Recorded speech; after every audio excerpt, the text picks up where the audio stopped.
Okay, it's just a quick video. I'm having a little break. I'm about halfway through. This is for anyone struggling or has got to deal with the coolant crack pipe on their VR6 or VR5, that is, as well. The 2.3 there. This is for the 24 valve engines, this specific video. And to be fair, it is more aimed at the Mk5 R32 because this is what I'm doing it on. It's my own personal car. It's a little bit easier for me to say all this sort of stuff because I am a mechanic, but if you've got the right tools and a little bit of common sense, you should be able to do it pretty easily. So we're going to go through it step by step. Obviously, first things first, take the airbox out. That's really easy. Take this main clip out here, mass airflow sensor comes off, and then you just lift it off the bungs that are on this what looks like a battery tray, but obviously it's not because the battery's in the boot. So that just lifts up nice and easy. Obviously take the ducting off here as well. Obviously if you've got your own air filter or custom air filter like cold air intake forge or something like this, it's going to be a little bit different, but obviously it's all the same principle. At this point you could, technically speaking, do the job from this point onwards because the thermostat housing is sitting right here, but you just want to make it as easy as possible, really, whether that means you do a little bit more work. In my case, that's what I wanted to do. So front bumper off, that's pretty easy. In my case, it was just 3 T20s each side that go into the bumper, and then one that goes through the bumper into the wing that points up, and that's for each side. So you can see the holes here.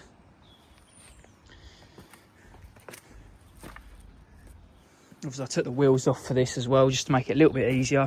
Then you've got all the T20s along the bottom. While you're there as well, take the under tray off, just so you don't get coolant everywhere. You just want to drain it nice and easily. I think there's supposed to be a couple of bolts that go through the grille like this. Yeah, there is, here and here. In my case, these are already gone. This car's had chains at some point, so someone has molested it a little bit. So obviously if you've still got those, you need to take those off as well. But at this point the bumper should be off. The only other thing you've got to do really to just get it off completely, clip here, T20, T20, take it all off as one, because these grills are really expensive now, really hard to find. You want to keep it really in good working order. This one is damaged, to be fair, so I don't want to damage it anymore. Headlight washer feeds got to come off. All the R32s have xenons, so therefore they're all going to have headlight washers. Whether they work or not is a different question, but doesn't mean it's not going to be there. In this case mine don't work, but I still have to take it off. Take the main feed off because it does run around to the other side, to the other headlight washer. Take the feed off for this driver's side jet. I'm in the UK, so that'll be the right side or passenger side for anyone else watching across the world. And obviously headlights at this point, they would have been out as well. They're pretty self-explanatory. So bumpers off at this point. Next up is the crash bar, and then you can take the cross member off. 4 16mm bolts on the crash bar each side. Really easy, no concerns with these at all. In my case they weren't really that tight either, which is a little bit concerning, but that's fine. And then at this point as well, there'll be 2 around here. There'll be 2 T30s that go into the cross member. My bracket is absolutely rotten to the core, so it's actually snapped as I've taken it off. You can see here, so that's not good. And then at this point you'll be able to take this you'll be able to take the crash bar off. Only thing holding the cross member on really is the rad pack, and there's a couple of bolts that just bolt in down here somewhere. I can't quite remember now. You'll find them, you'll 100% find them. They're sort of here and here, and then at the point the whole cross member comes off as well once you've lifted the radiator out. Radiator or rad pack stays where it is really, no big deals with this. I did just put a bin under there to support it in case it does decide it wants to just fall out and destroy everything, but it should be okay. And then you'll be at this point basically, the whole front end is off the car. It's pretty easy. To drain the coolant on the Mk5, they don't have the little tap like the Mk4s do. I remember my Mk4 used to have this. So I just took the lower coolant sensor out. This actually burst on me a couple of weeks back.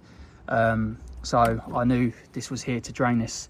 I did try and drain it from the rad, but this is ridiculously tight, stuck on there. So this is the easiest option. Take the clip out. It will go everywhere. Just try your best to catch it. I used the B&Q bucket there. At this point, you can now start taking your thermostat housing and all this off. There's a couple of brackets here you need to fiddle around with.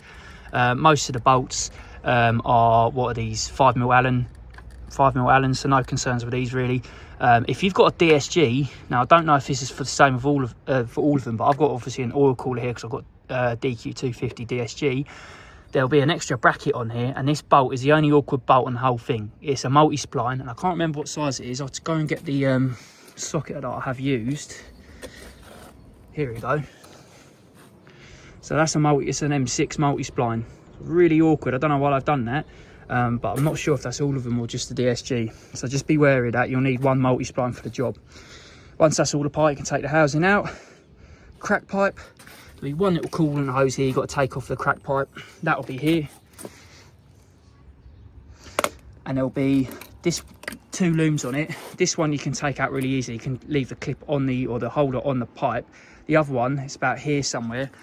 And I personally removed this vacuum box here, this vacuum capsule, to give me a little bit more space to get the crack pipe out, and also to get that second clip off there. So that's still on the loom in there, so I've got to remember to put this back on. Give the crack pipe a little wiggle and you should be there, and obviously reverse the order, putting it all back together. Just don't forget, I would show you with my torch, but I don't know where the torch is. Torch is here.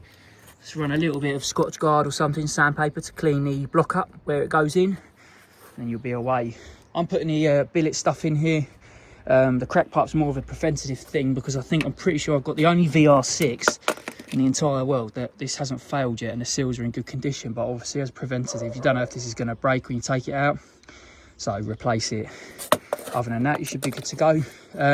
As you're doing it, stuff will start making sense as well. I've probably missed a few things. It's just a quick one because there's not a lot of info about it on the Mk5 itself.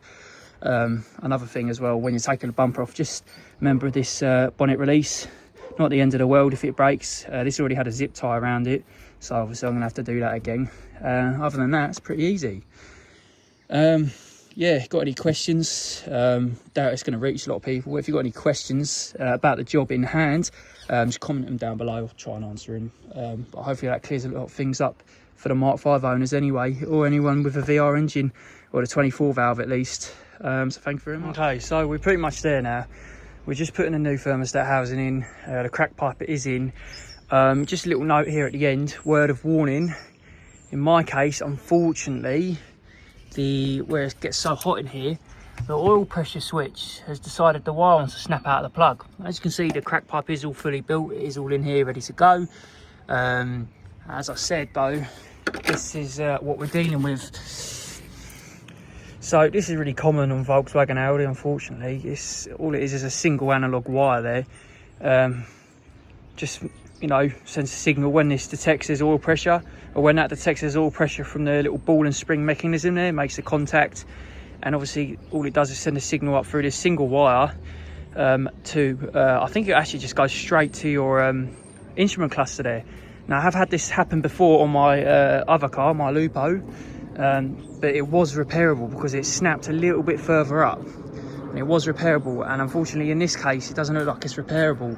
I'm not going to be able to, on here I had to tin it, which actually works out really well because it did actually end up repairing it. But in this case, I don't believe this is repairable because there's just not enough exposed copper there in the plug to repair it. So I'll show you what I dealt with last time. Having random oil pressure light coming up, and I could just about re-grommet it, repin it, and that's how I repaired it. A little bit of foil, and this is because the jar's so close to it, it was getting really hot and all this. Obviously it brittled away. This is probably the same scenario there. It gets so hot from that crack pipe there that unfortunately it snapped off. Now I didn't actually notice this at first until I was just making sure the crack pipe was in there, and I noticed that plug that was obviously this plug here that was sitting on the switch. I noticed it didn't have any wire coming out of it, and it's only when I realised it's got a single wire, oh no, I'm in trouble. It's happened again. So I managed to find a replacement one of these offline, but unfortunately it's not going to be here for 2 days, so it's delayed the whole flipping repair, which is super annoying. Luckily I don't need the car for out a week, but definitely not ideal if it's your daily driver. Anyway, little word of warning there, just watch out for this.